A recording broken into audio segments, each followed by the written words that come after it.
ជំរាបសួរសวัสดีค่ะមកបុកត្រីជាមួយខ្ញុំចាអានេះបុកទឹកគ្រឿងចាហើយលីងគ្រឿងម្ទេសអីនេះគឺយើងចាក់ទឹកវាចូលសិនចាដាក់លីងនេះកំពុងតែលីងនេះគឺជាមួយនឹងទឹកចាហើយបន្ទាប់មកគឺយើងពេលទឹករីងអស់ហើយយើងចាក់ខ្លាញ់បន្តិចទៅចូលទៅហើយលីងទៅលីងមកឲ្យវាឆ្អិនចាឥឡូវហ្នឹងឃើញឆ្អិនហើយពណ៌ប្រែពណ៌ឆ្អិនហើយចាគឺកាលណាយើងលីងឆ្អិនចឹងទៅហើយយើងចាប់ផ្ដើមមកមើលត្រីម្ដងចាត្រីនេះគឺខ្ញុំអាំងឲ្យវាក្រៀមខាងក្រោមគឺក្បាលត្រីចាហើយចឹងដល់ពេលយកមកបុកឲ្យចាបុកគ្រឿងនឹងឲ្យវាសប់អស់បុកគ្រឿងនឹងឲ្យវាម៉ត់ចាពូម្ទេសមានត្រប់មញងម្ទេសអីហ្នឹងគឺយើងបុកវាឲ្យម៉ត់ចាឲ្យម៉ត់តែម្ដងហើយយើងចាប់ផ្ដើមដាក់ត្រីចាត្រីហ្នឹងគឺខ្ញុំអាំងក្រៀមអញ្ចឹងត្រូវបុកវាឲ្យម៉ត់ដែរ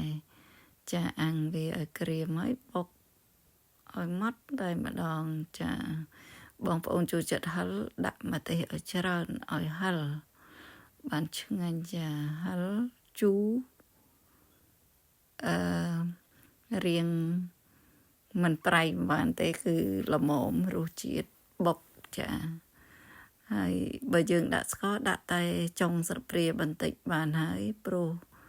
កាលណាដាក់ស្ករអាគ្រឿងបុកអញ្ចឹងដូចអត់សូវឆ្ងាញ់តែសម្រាប់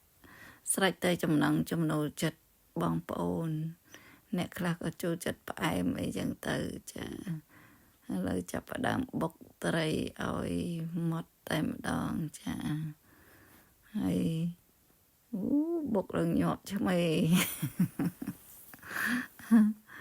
ហើយយើងបុកទៅបុកមកដើម្បីឲ្យវា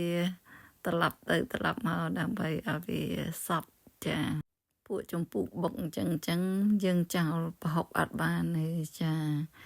ហើយបងប្អូនអាំងប្រហុកក៏បានតែខ្ញុំមានទឹកប្រហុកក៏ដាក់ទឹកប្រហុកទៅហើយជាមួយនឹងអំពិលទុំក្រូចឆ្មាចាហើយទឹកប្រហុកទឹកត្រីផងចាហើយប៊ីចេងចោលប៊ីចេងក៏អត់បានចាតែស្ករហ្នឹងអាចចោលបានស្ករហ្នឹងគឺខ្ញុំភាគច្រើនខ្ញុំដាក់ស្ករត្រូវតែខ្ញុំច្រើនតែប្រឡាក់ត្រីជាមួយនឹងស្ករហើយគឺខ្ញុំអត់ដាក់ទេ